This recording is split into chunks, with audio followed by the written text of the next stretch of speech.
Hi, it's me again with Corel Tips and Tricks. And somebody's wondering if this outline was a font. I don't think it is. I think it's just an Arial font. The Arial is dead on with the exception of the apostrophe S. And that could be changed. And I might do a second video on that. So when I do something like this, I'm going to left click, right click. I'm going to go to object and I'm going to convert it to a curve because you can't really contour a text. And then we're going to go to effects and contour. And I'm going to contour point 0.1, not 0.01, to the outside. And voila, you have that there. Now what I would do is go break contour apart and grab, let's see what our nudge distance is. This thing is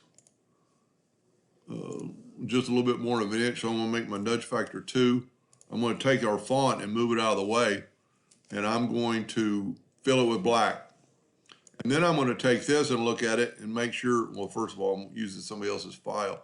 Something other than a hairline so it will engrave, and I'm actually going to use an RGB, so you can change that right there and then make it a black by going right there and hitting black. So now it's something other than a hairline, and that will work. And then just put this back. And you have that almost that exact same contour around that. Anyway, I hope that helped them a little bit. Thank you.